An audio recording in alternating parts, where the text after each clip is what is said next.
Hello everyone, क्या हाल है आप सबका। Welcome back to our YouTube channel Mindzilla we rise by lifting others. So guys, सबसे पहले happy Diwali to all of you from all Mindzilla team. जितनी Mindzilla की team है सबकी तरफ से आप सबको दिवाली की बहुत बहुत हार्दिक शुभकामनाएं। सो गाइस, आगे बढ़ेंगे हम। तो जैसे कि आपको पता है, हम बिल्डिंग मटेरियल कंस्ट्रक्शन की सीरीज़ को कंटिन्यू कर रहे हैं और इसमें हमारे जो पहले 4 चैप्टर्स हैं वो कंप्लीट हो चुके हैं। तो जिन्होंने अभी तक वो वीडियोस नहीं देखी हैं तो प्लीज़ प्रीवियस वीडियोस को देख लीजिए और एमसीक्यूज़ को ट्राई कीजिए। तो आज हम बढ़ेंगे अपने नेक्स्ट चैप्टर की तरफ। तो चैप्टर का नाम बहुत ही इंटरेस्टिंग टॉपिक है, बहुत मज़ा आने वाला है क्योंकि ये टॉपिक सबने पढ़ा होगा थोड़ा बहुत। तो चैप्टर नंबर 5, टॉपिक का नाम है ब्रिक्स। देखो, ब्रिक्स अगर हम बात करें, कोई इंजीनियर है तो उसके लिए तो बहुत ही जो इंजीनियर नहीं भी है उसके लिए भी डे टू डे लाइफ में उसने देखा ही होगा ब्रिक्स। ब्रिक को तो देखा ही होगा, हर जगह यूज़ होता है। आप घर में यूज़ कर रहे हो, साइट पे यूज़ कर रहे हो, तो मतलब थोड़ा बहुत बेसिक तो हर बच्चे को पता ही होगा ब्रिक्स के बारे में। बट आज हम जो ब्रिक टॉपिक है इसको पूरा का पूरा समझेंगे, कंपोजिशन के बारे में पढ़ेंगे, टेस्टिंग के बारे में पढ़ेंगे और बहुत सारी टाइप्स ऑफ ब्रिक्स के बारे में पढ़ेंगे। ठीक है, तो पहले मैं आपको कुछ बातें पूछूंगा तो आपने मुझे बताना है। तो अगर कोई आपसे पूछे कि ब्रिक का एक्चुअल साइज क्या होता है तो क्या बोलते हो आप? क्या होता है एक्चुअल साइज? जल्दी से बता दो। तो मैं लिख देता हूं, एक्चुअल साइज कितना होता है? सबने पढ़ा होगा, 19 इंटू 9 इंटू 9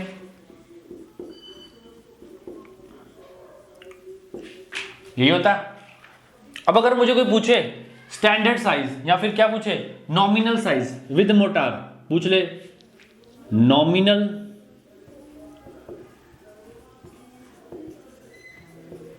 (20 इंटू 10 इंटू 10) किसमें? सेंटीमीटर।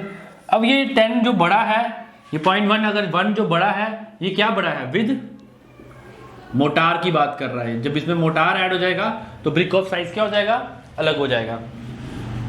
अब बोलोगे सर हमने जो ब्रिक्स देखी हैं उनका ये साइज तो होता नहीं। अगर आप कहीं भी यूज़ करते हो तो आप एक काम करना, आज अपने घर के पास कहीं भी ब्रिक है आपके घर में पड़ी है तो उसका एक साइज मेजर करना, तो वो आपको इस साइज का नहीं मिलेगा।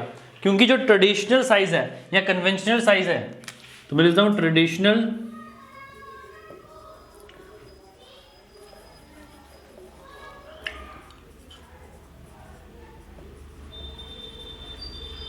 या फिर कन्वेंशनल जो साइज है वो कितना है ब्रिक का,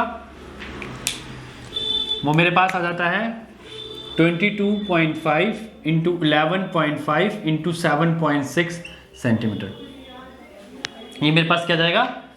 ट्रेडिशनल या फिर कन्वेंशनल साइज। तो ये कहीं बुक में आपको 22 भी दिया होगा, तो मैंने आपको एक जनरल बता दिया कि जो मेरे पास ट्रेडिशनल साइज है, जो आपके साइट पे यूज होता है, जो आप बेसिकली देखते हो मैक्सिमम ब्रिक्स, वो इस साइज की आपको मिलेगी, इसके नियर अबाउट ही मिलेगी।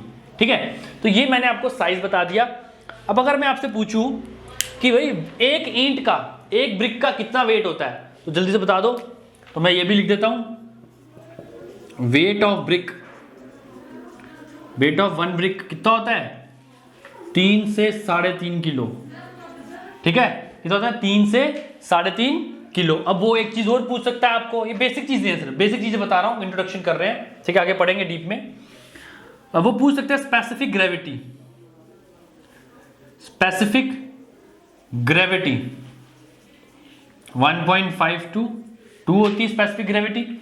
अब एक चीज और वो पूछ सकता है, वो पूछ सकता है आपको यूनिट वेट ऑफ ब्रिक। क्या पूछ सकता है? Unit weight of brick.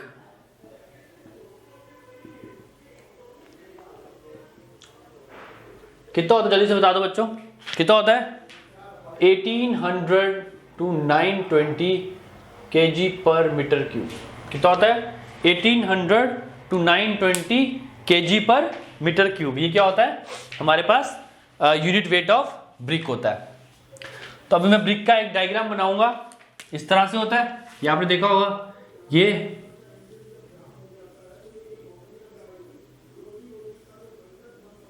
होगा ब्रिक, देखा होगा। अब अगर मैं पूछूं कि ब्रिक के बीच में एक जगह होती है, एक स्पेस होती है सेंटर पे, जिसके ऊपर लिखा होता है, सपोज आपकी कंपनी है ब्रिक का मैन्युफैक्चर, तो के ब्रिक, KBC, SS, STB या कुछ भी, कोई भी मैन्युफैक्चर की कंपनी का नाम लिखा होता है जिसके सेंटर पे, उसको क्या कहते हैं? जल्दी से बता दो, क्या कहते हैं उसको? मैं लिख देता हूं, उसको कहते हैं फ्रॉग। क्या कहते हैं? फ्रॉग। अब वो कभी कभी आपको ना फ्रॉग की डायमेंशन भी पूछ लेगा। अब सपोज पूछ ले तो बता देना उसको जल्दी से। 10 ऐसे होती है, 4 ऐसे होती है, तो साइज क्या होता है फ्रॉग का? साइज ऑफ फ्रॉग अगर आपको पूछे तो कितना होता है? 10 × 4 × अब छोटी सी उसकी डेप्थ भी होती है इतनी, 1 to 2 सेंटीमीटर।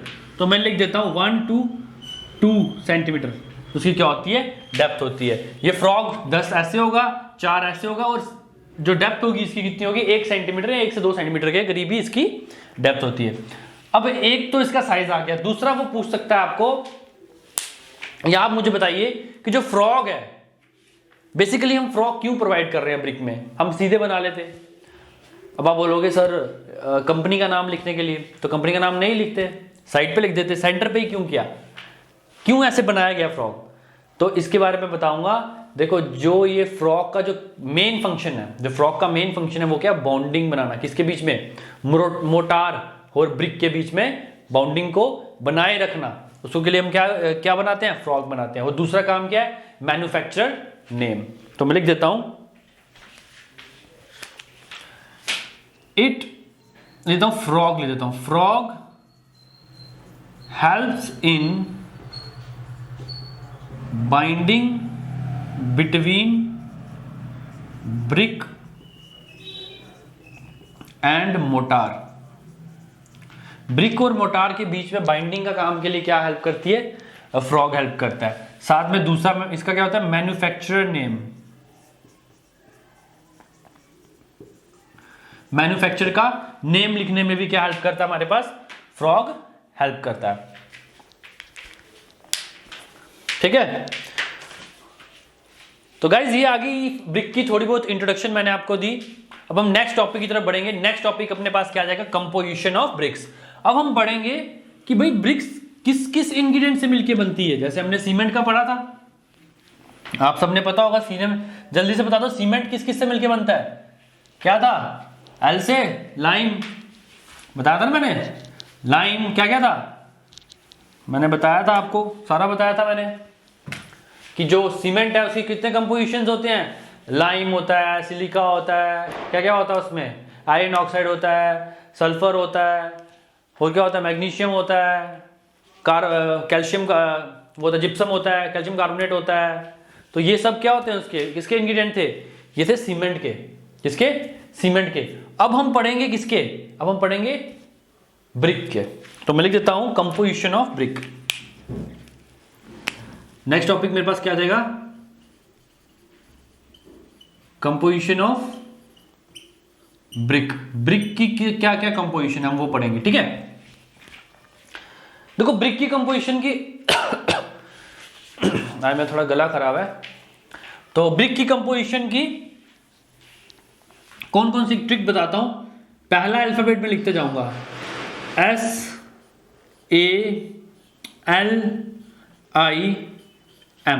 क्या बन गया?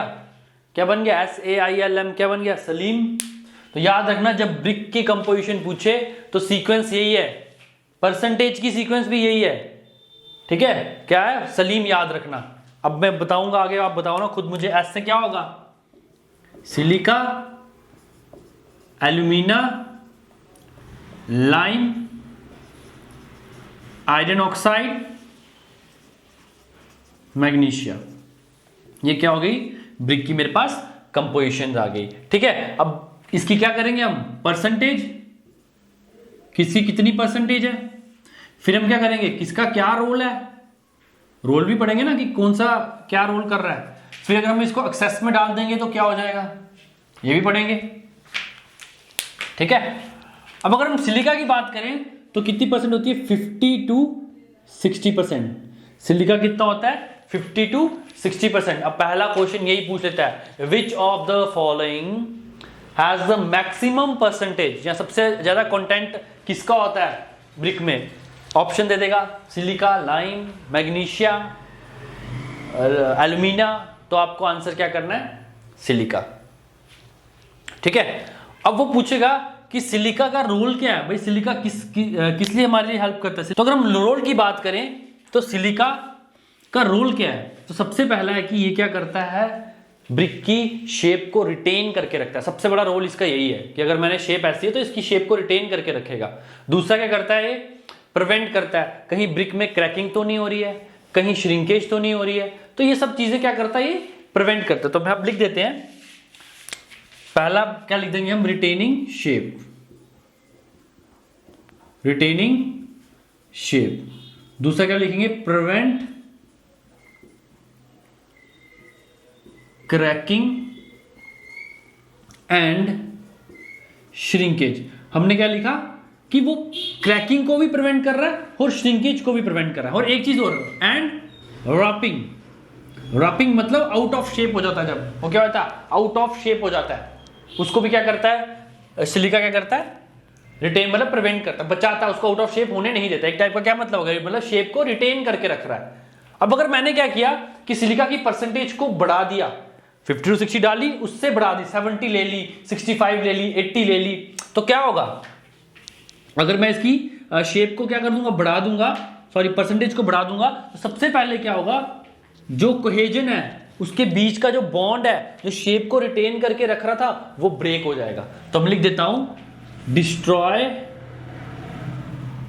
Destroying cohesion. ठीक है, कोहेजन मतलब क्या, उसके बीच का जो बॉन्ड है, दो जब एलिमेंट्स मिलते हैं, मिलके क्या बनाते हैं, जो मिल जाते हैं तो उसे कहते हैं कोहेजन। अगर सिमिलर हो, अगर डिफरेंट हो तो क्या होता है, वो एडहेजन। ठीक है, तो डिस्ट्रॉइंग कोहेजन, उसके बाद क्या, अपनी शेप को भी क्या कर देगा, ये लूज कर देगा। देखो अगर उसके बीच का बॉन्ड ही ब्रेक हो गया तो उसकी शेप भी क्या हो जाएगी, लूज हो जाएगी। ठीक है, उसके बाद क्या कर देगा, इसको ब्रिटल बना देगा, बहुत ज्यादा ब्रिटल इन नेचर। अब ब्रिटल का मतलब क्या होता है, एक होता है डक्टाइल, एक होता है ब्रिटल।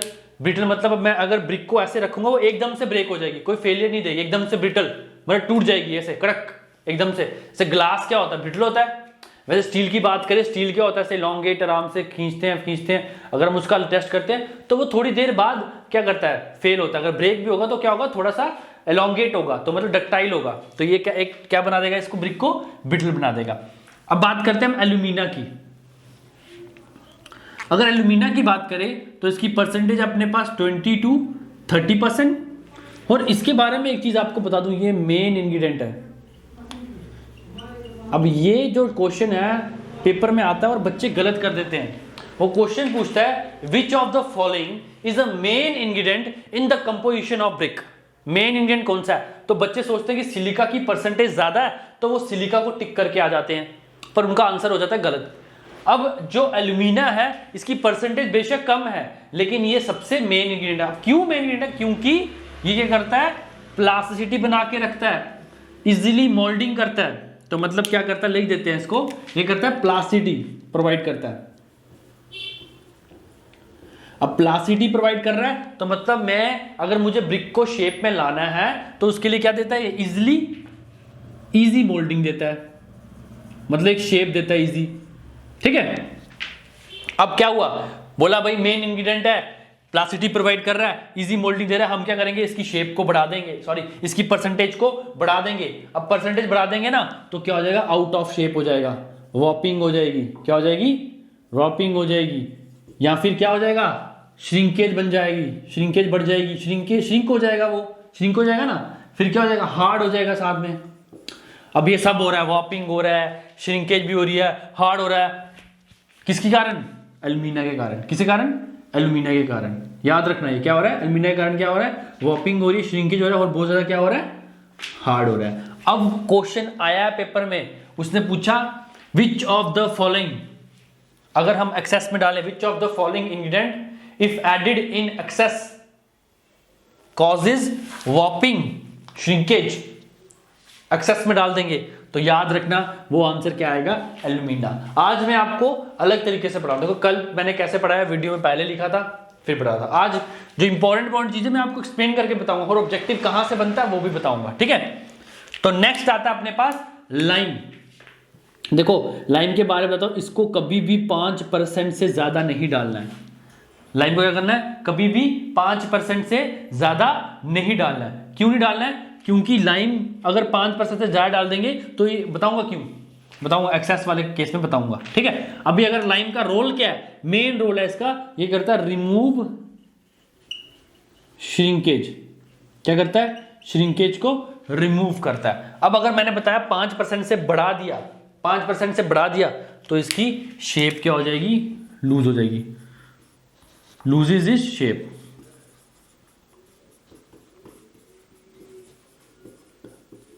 Loses its shape. अब बात आती है आयरन ऑक्साइड। 5 से 6%, 5 से 6% के डालेंगे, आयरन ऑक्साइड डालेंगे। अब आयरन ऑक्साइड के बारे में तो पता ही होगा, सीमेंट में क्यों डालते हैं, कलर प्रोवाइड करता है, तो लिख देते हैं कलर। रोल क्या है, कलर प्रोवाइड करता है। अब ब्रिक का कलर क्या होता है, red colour, reddish colour provide करता है थोड़ा सा, ठीक है। अब अगर एक्सेस में डाल देंगे तो क्या करेगा, ब्लैक कलर कर देगा या ब्राउन कलर कर देगा, डार्क ब्राउन कर देता है। क्या कहता है, dark brown colour, colour change कर लेता है उसका, ठीक है। अब बात करते हैं मैग्नीशिया। मैग्नीशिया अगर बात करें तो 1%, कितना, 1% डालते हैं। देखो मैग्नीशिया का भी क्या कलर से लिंक है, मैग्नीशिया क्या करता है, कलर पे उसका भी लिंक है मैग्नीशिया का। अब मैग्नीशिया क्या करता है, थोड़ा थोड़ा आपने देखा होगा, ब्रिक थोड़ी सी येलोइश रेड होती है। कैसी होती है, येलोइश रेड होती है। तो ये क्या करता है, yellow tint colour, tint colour provide करता है। लेता हूं, yellow tint colour, yellow tint colour, और साथ में डिक्रीजेस, क्या करता है, श्रिंकेज को कम कर देता है। लेकिन ये बहुत ही खतरनाक है, मैग्नीशिया बहुत ही खतरनाक है। कर रहा कोई काम नहीं कर रहा है, श्रिंकेज तो हमारा ये भी रिमूव कर रहा है, श्रिंकेज तो हमारा ये भी रिमूव कर रहा है, इसका कोई काम नहीं है, सिर्फ येलो टिंट कलर प्रोवाइड कर। लेकिन अगर 1% से ज्यादा डाल दिया, अगर एक्सेस में डाल दिया, तो ब्रिक क्या हो जाएगी, हमारी डिके हो जाएगी, खत्म। तो लिख देना डिके ऑफ ब्रिक। क्या हो जाएगी, डिके ऑफ ब्रिक। अब मैं आपको बताता हूं इसमें से क्या आ चुका है। ये आ चुका है, विच of the following ingredient, which of the following ingredient causes decay of brick. Decay of brick कौन सा कॉज करता है, अगर उसकी परसेंटेज को बढ़ा दे तो ऑप्शन आएगा में आंसर जो होगा मैग्नीशिया, ठीक है। तो होप आपको ये कंपोजिशन जो है अच्छे से समझ आ गए हो। मैं साइड रहता हूं, आप स्क्रीनशॉट ले लो, ये बहुत इंपॉर्टेंट है, इसमें से क्वेश्चन आता ही आता है, और कहां से आता है, क्या पूछ सकता है, वो भी मैंने आपको बता दिया, ठीक है गाइस। तो अभी नेक्स्ट हम पढ़ेंगे, नेक्स्ट क्या पढ़ेंगे, नेक्स्ट पढ़ेंगे टाइप्स ऑफ ब्रिक्स। क्या पढ़ेंगे, टाइप्स ऑफ ब्रिक्स, ठीक है। आज कोशिश करेंगे कि टाइप्स ऑफ ब्रिक्स खत्म करेंगे, ठीक है। देखो ब्रिक्स जो है वो सिंगल वीडियो में नहीं होगा, होगा तो वो लॉन्ग बन जाएगी बड़ी ज्यादा। तो भी कोशिश करूंगा इसको 2 वीडियोस में खत्म करने की, ब्रिक्स को। सो अपने पास नेक्स्ट टॉपिक आता है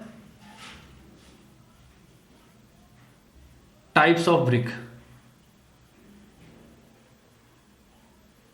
देखो टाइप्स ऑफ ब्रिक्स में बहुत सारे टाइप्स हैं। पहले हम पढ़ेंगे जो मेन टाइप है, फिर उसके बाद पढ़ेंगे हम स्पेशल टाइप ऑफ ब्रिक्स, ठीक है। अब अगर हम मेन टाइप ऑफ ब्रिक की बात करें तो हमारे पास 3 टाइप की मेन टाइप है, वो है first class brick, second class brick और थर्ड क्लास ब्रिक, ये जो मेन है, ठीक है। उसके बाद बहुत सारी स्पेशल टाइप्स वगैरह आती रहती है, जैसे आपने सुना होगा सन ड्राइड ब्रिक, पक्का ब्रिक, कच्चा ब्रिक, ठीक है। तो ये सारी टाइप्स है, पर हम मेन की तरफ फोकस करेंगे। तो सबसे पहले हम लिख देते हैं, मैं मेन जो आपको 3 टाइप्स है इस तरह से कराऊंगा कि आपको बिल्कुल ऐसे ही उतारना है, क्योंकि जब इसको ऐसे उतारोगे तो आप इजिली लर्न भी हो जाएगी, इजिली समझ भी आ जाएगी। तो मैं यहां लिख दूंगा फर्स्ट क्लास ब्रिक, यहां लिख दूंगा मैं सेकंड क्लास ब्रिक, यहां लिख देंगे थर्ड क्लास ब्रिक, ठीक है। फर्स्ट क्लास, सेकंड क्लास और थर्ड क्लास ब्रिक, ठीक है। देखो जिसका नाम ही फर्स्ट क्लास है, अब एक बच्चा है जो फर्स्ट क्लास में है, फर्स्ट क्लास यहाँ पे कोई वो नहीं कि फर्स्ट सेकंड प्रमोट होगी, यहाँ है क्वालिटी, क्वालिटी की बात चल रही है। ये तीनों क्लास में क्या है, क्वालिटी है, समझ लो ये क्या है, सुपीरियर क्वालिटी, ये उससे कम मीडियम, ये कब सबसे कम इंफीरियर, ठीक है। तो अगर हम बात करें सबसे पहले फर्स्ट क्लास ब्रिक में, फर्स्ट क्लास ब्रिक में हम सबसे पहले बात करेंगे, दिख रहा है, मैक्सिमम कंप्रेसिव स्ट्रेंथ, किसकी बात करेंगे, मैक्सिमम कंप्रेसिव स्ट्रेंथ की बात करेंगे, ठीक है। या मिनिमम करते हैं, मिनिमम करेंगे, क्या बात करेंगे, minimum compressive strength.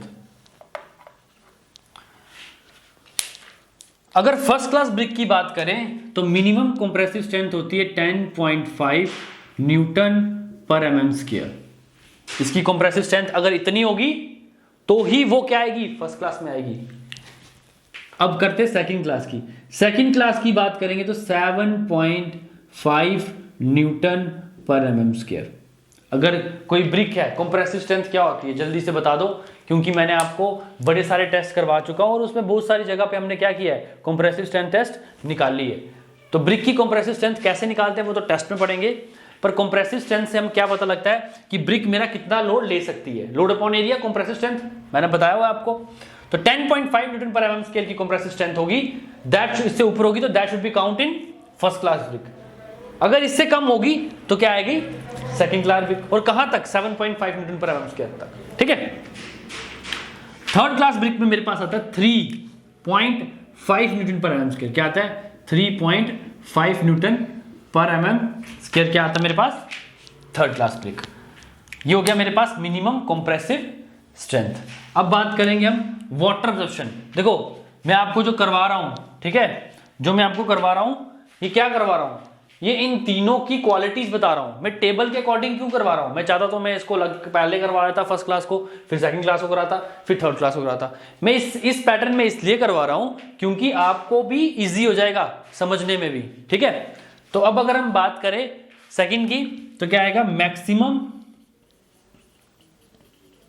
Water absorption, कितना पानी पीती है अब्जॉर्प्शन। अब वाटर अब्जॉर्प्शन टेस्ट है एक, वो कैसे करेंगे वो टेस्ट में पढ़ूंगा, थोड़ा बहुत बता दूं, चलो बता देता हूं। हम क्या करते हैं, ब्रिक को लेते हैं, पहले ओवन में रखते हैं, अच्छी तरह से ड्राई आउट करते हैं, उसके बाद उसका ड्राई वेट निकालते हैं। सपोज उसका ड्राई वेट आ गया W1, फिर उस ब्रिक को क्या करते हैं, पानी के अंदर डाल देते हैं और 24 आवर्स उसको किस में रखते हैं, पानी के अंदर। उसके बाद 24 घंटे बाद उसको पानी के अंदर से निकालते हैं और फिर उसका डालते हैं, वेट लेते हैं। वो कौन सा वेट हो गया, वेट वेट, उसको मान लिया W2। तो क्या करेंगे, फॉर्मूला आ जाएगा W1 minus W2 divide by W1 into 100। तो इसकी क्या आ जाएगी, परसेंटेज वाटर अब्जॉर्प्शन। घबराने की बात नहीं है, टेस्ट में इसको हम थॉरली पढ़ेंगे, ठीक है। तो मैक्सिमम वाटर अब्जॉर्प्शन की बात करूं अगर मेरे पास, तो जो ये होती है इसकी होती है 20% ऑफ क्या, ड्राई वेट, किसका, ब्रिक का, ठीक है। और अगर हम सेकंड क्लास की बात करें तो कितना होता है, 22%। अगर थर्ड क्लास की बात करें तो 25%, कितना, 25%, ठीक है। ये हो गया अपने पास मिनिमम कंप्रेसिव स्ट्रेंथ हमने कर लिया, मैक्सिमम वाटर अब्जॉर्प्शन हमने कर लिया। अब बात ये कि भाई ब्रिक का कलर क्या होगा। अब मैं यहां लिख देता हूं, इसका कलर होता है यूनिफॉर्म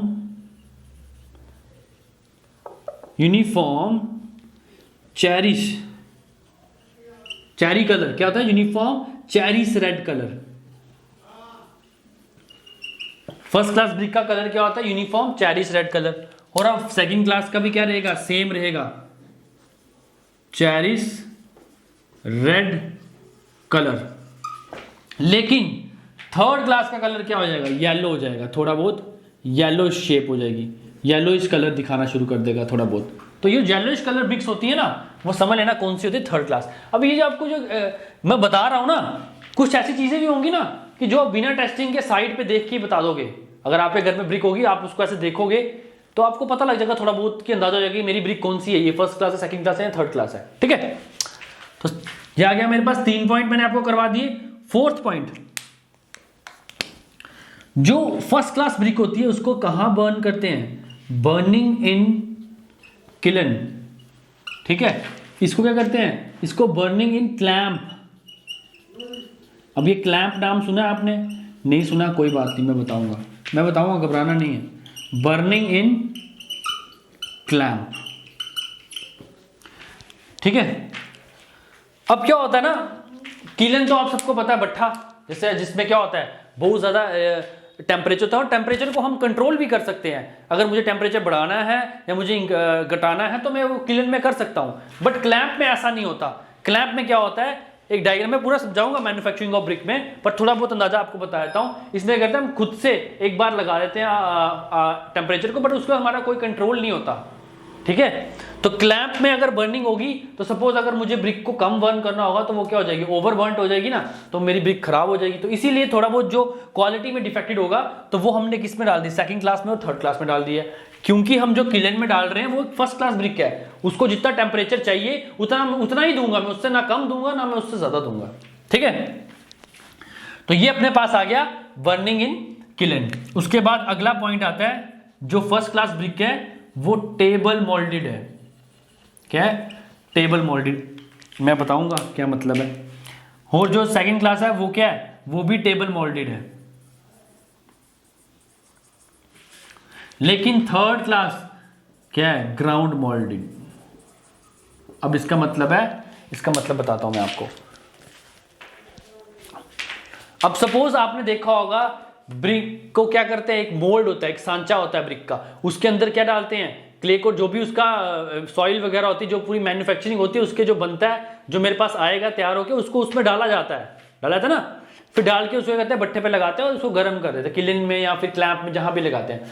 तो वो यही चीज कह रहा है कि जब मैंने उसको मोल्ड किया, जब उसको उसके सांचे में डाला, वो जो सांचा है, सपोज ये ब्रिक का सांचा है, इसको मैंने कहां रखा, अगर मैंने टेबल पे रख के किया तो टेबल की सरफेस क्या होती है, प्लेन होती है ना, तो उसकी शेप भी अच्छी आएगी। तो वो कौन सी शेप में होता है, फर्स्ट क्लास ब्रिक में हम कौन सा यूज करते हैं, उसको टेबल होता है, टेबल सरफेस होती है, उस पर हम मोल्डेड करते हैं। सेकंड क्लास ब्रिक में भी क्या होता है, टेबल ही होता है। लेकिन थर्ड क्लास में क्या करते हैं हम, जो सांचा है मेरे पास, इसको मैं कहां रख दूंगा, ग्राउंड पे करो। ग्राउंड की सरफेस प्लेन नहीं होती ना इतनी, कहीं होगी भी प्लेन, कितनी प्लेन होगी, प्रॉपर प्लेन नहीं आएगी ना, तो उसकी शेप में थोड़ा बहुत डिफरेंट होता है, तो इसलिए उसको किस में डाला है, थर्ड क्लास में डाला है। तो अभी तक ये समझ आया, मोल्डेड की समझ आ गया। ठीक है, अब आखिरी पॉइंट, इसके बाद जो नेक्स्ट पॉइंट है, नेक्स्ट मेरे पास आता है no edge distortion. No edge distortion या फिर नो क्रैक्स। ठीक है, अब हम लिखेंगे स्मॉल क्रैक्स एंड डिस्टॉर्शन। इसमें लिखेंगे क्रैक्स एंड डिस्टॉर्शन। अब मैंने इसको क्या मतलब, इसका मतलब है जो मेरी फर्स्ट क्लास ब्रिक है, अगर मेरी फर्स्ट क्लास ब्रिक की ये शेप है, अगर फर्स्ट क्लास ब्रिक की ये शेप है, तो इसके एजेस होंगे ना कि किसी भी तरह से नहीं ब्रेक होंगे, बिल्कुल शार्प एजेस होंगे, अच्छे खासे एजेस होंगे, और कोई क्रैक नहीं होगा, बिल्कुल शेप होगी प्रॉपर, जो मोल्ड की शेप होगी वही होगी, तो वो किस में आएगी, फर्स्ट क्लास में। अब जो सेकंड क्लास है इसमें क्या होगा, थोड़ा बहुत क्रैक चलेगा, क्या पता एक कोना टूटा हो, ठीक है, थोड़ी बहुत क्रैकिंग चलेगी, क्या पता एक कोना टूटा हो या थोड़ी बहुत क्रैकिंग हो, तो ये सब उसमें क्या करेगा, चलेगा। ठीक है, ये उसमें क्या करेगा, चलेगा। उसके बाद थर्ड क्लास ब्रिक में क्या है, cracks and distortion. Third class brick में क्या है, क्रैक्स एंड डिस्टॉर्शन, मतलब उसमें अपने पास एजेस भी टूटे होंगे और शेप भी होगी बहुत ही हाई क्वांटिटी में, मतलब ज्यादा क्रैक्स होंगे, इतनी अच्छी ब्रिक नहीं होगी, तभी तो उसको कौन सी क्लास में डाला है, थर्ड क्लास में डाला है। अब बच्चा मैंने आपको बताया था ना कि अगर आपको देखना होगा, जब मैं इसके सारे फंक्शंस करवा दूंगा, तो आप ब्रिक को देख के साइड पे बता सकते हो, थोड़ा बहुत अंदाजा आपको हो सकता है, क्योंकि ब्रिक्स के जो टेस्ट होते हैं ना, वो ऐसे टेस्ट होते हैं, वो आधे साइड पे ही हो जाते हैं, वो आधे टेस्ट क्या होते हैं, साइड पे ही हो जाते हैं। ठीक है, मैं अगला बताता हूं आपको, नेक्स्ट जो टेस्ट है वो जो साइड पे होने वाला, व्हेन स्टक टुगेदर, व्हेन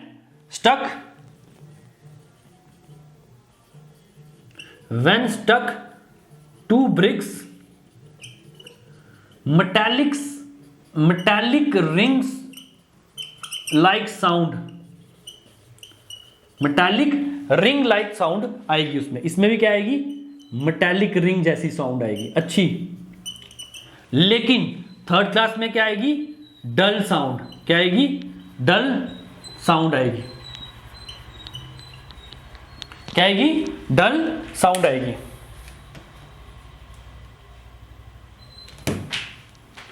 ठीक है, अभी लास्ट पॉइंट मैं आपको बताता हूं, एक्सप्लेन कर देता हूं। वो कह रहा है कि जब दो ब्रिक्स ली मैंने और इनको आपस में ऐसे किया, इस तरह से स्टक किया, तो उसमें जो साउंड आएगी ना, ring like, metallic ring like sound आएगी। तो मतलब वो किस में होगी? फर्स्ट क्लास में होगी। बट सेकंड क्लास में क्या होगा?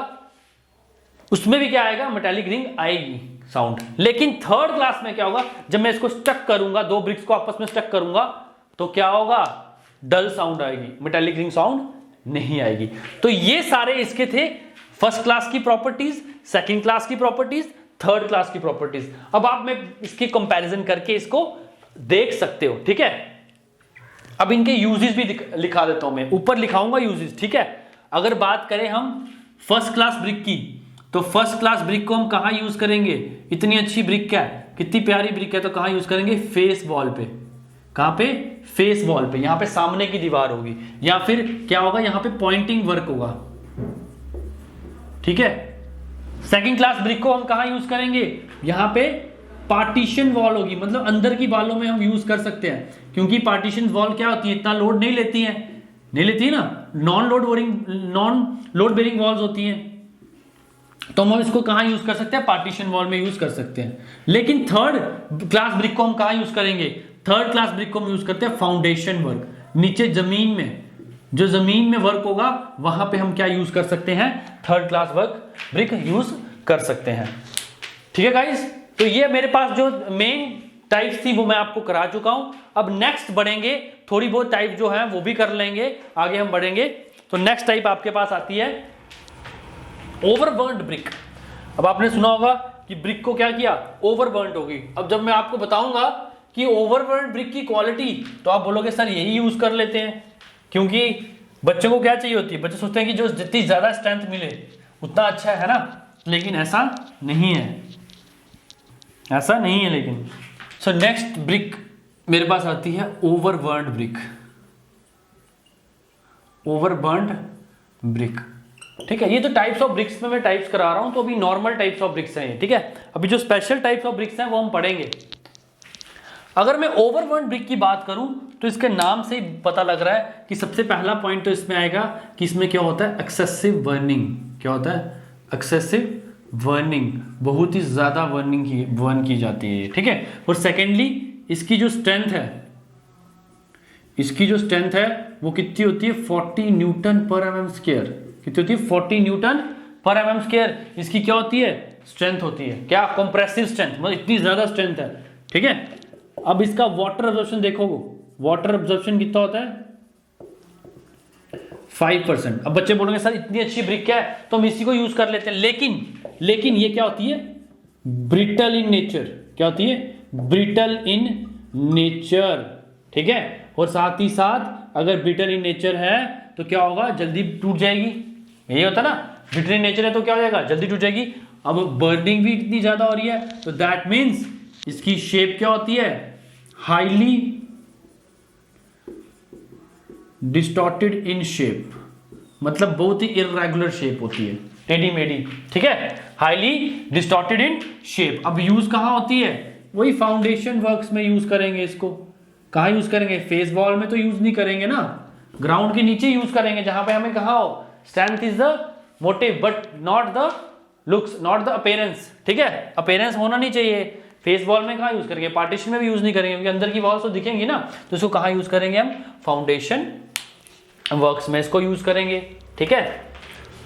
ठीक है, ये होगी कोई, मैंने आपको 4 टाइप्स कराई, क्लास 1, क्लास 2, क्लास 3 और अपने पास ओवरबर्न्ड ब्रिक। अब मैं आपको क्लासिफिकेशन कराऊंगा, BIS classification of brick on compressive strength के बेसिस पे।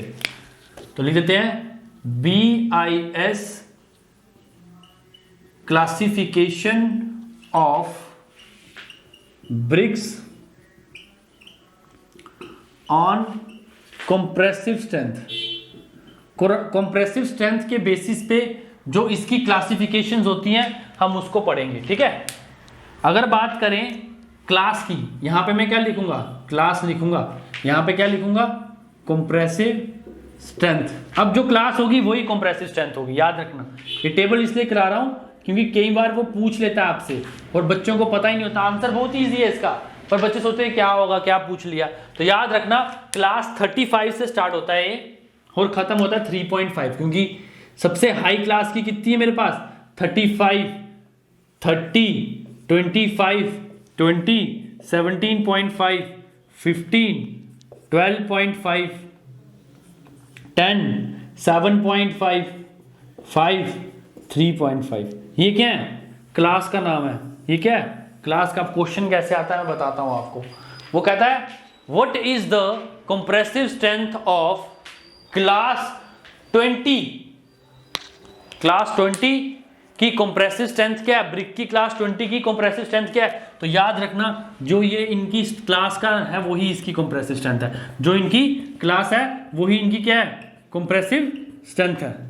जो इनकी क्लास है वही इनकी क्या है, कंप्रेसिव स्ट्रेंथ। तो इसकी कितनी होगी, 35 न्यूटन पर mm स्क्वायर, 30 न्यूटन पर mm स्क्वायर, ठीक है, 25 न्यूटन पर mm स्क्वायर, 20 न्यूटन पर mm स्क्वायर, 17.5 न्यूटन पर mm स्क्वायर, ठीक है। इस तरह से सो ऑन टू सारी क्या होगी, सिमिलर रहेगी। तो मिनिमम कितनी होगी, मिनिमम 3.5 न्यूटन पर mm स्क्वायर।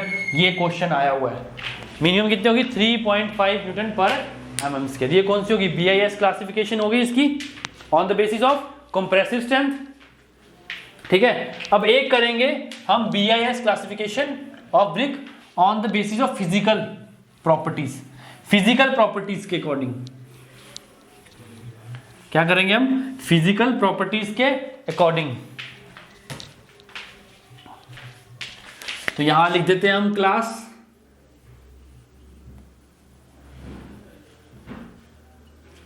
क्या लिख देंगे हम यहां पे, क्लास।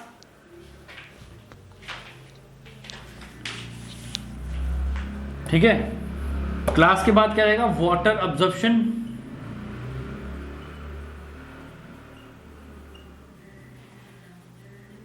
वाटर अब्जॉर्प्शन के बाद क्या आएगा, कंप्रेसिव स्ट्रेंथ,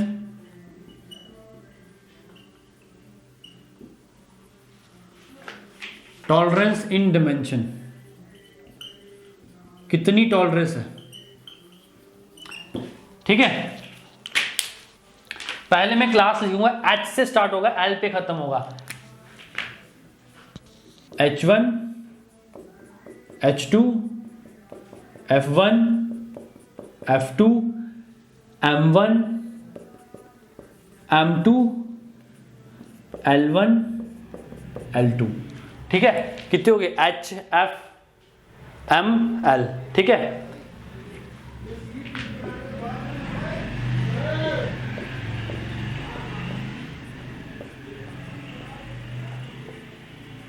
ठीक है, अब हम पहले वाटर अब्जॉर्प्शन के बारे में पढ़ेंगे, एक एक करके चलते हैं, ठीक है। अगर वाटर अब्जॉर्प्शन की बात करें हाई क्लास H1 की तो 5%, कितना होता है वाटर अब्जॉर्प्शन, 5%। तो H2 में भी कितना होगा, 5%। इसकी कंप्रेसिव स्ट्रेंथ कितनी होगी, 44 न्यूटन पर mm स्क्वायर। इसकी कितनी होगी, 44 न्यूटन पर mm स्क्वायर। टॉलरेंस कितनी होगी, +-3%, +-8%, ठीक है। ये क्या आ गई, इसकी टॉलरेंस आ गई।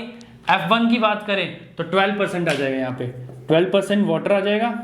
स्ट्रेंथ क्या होगी, थोड़ी सी कम, 17.5 हो जाएगी, 17.5 न्यूटन पर mm स्क्वायर। यहाँ पे भी 75 न्यूटन पर mm स्क्वायर। यहाँ पे ये जो है ये सेम रहेगा, ये सबके लिए क्या रहेगा, सेम रहेगा, ठीक है। अगर हम बात करें मीडियम वाले की, M की, तो मेरे पास वाटर अब्जॉर्प्शन क्या हो जाएगा, 20%। स्ट्रेंथ क्या आ जाएगी, नीचे 17.5 से नीचे क्या होता है, 7% आ जाएगी, 7 न्यूटन पर mm स्क्वायर हो जाएगा। ये भी 7 न्यूटन पर mm स्क्वायर हो जाएगा। यहाँ पे +-3%, +-8%, ठीक है। ये बॉक्स है, ये कोड में दी है, ऑन द बेसिस ऑफ लिख देते हैं यहाँ पे, on the basis of physical properties, ठीक है, on the basis of physical properties. अगर L1 L2 की बात करें तो 25%, ये भी 25%, यहाँ पे क्या हो जाएगा 3.5 न्यूटन पर mm स्क्वायर हो जाएगा, यहाँ पे भी 3.5 न्यूटन पर mm स्क्वायर हो जाएगा, यहाँ पे ±3% ±8%। ठीक है, तो ये आपका टेबल आ गया। तो मैं पीछे जाता हूँ, इसका स्क्रीनशॉट आप ले लो, ठीक है। तो ये अभी आज के जो ब्रिक्स है इसको यहाँ पे ही रखेंगे, तो नेक्स्ट जो वीडियो है उसमें आगे कंटिन्यू करेंगे। तो आपको फिर से गाइस मेरी तरफ से हैप्पी दिवाली, और साथ में मेरी जो टीम है माइंडजिला की उससे तरफ से भी हैप्पी दिवाली।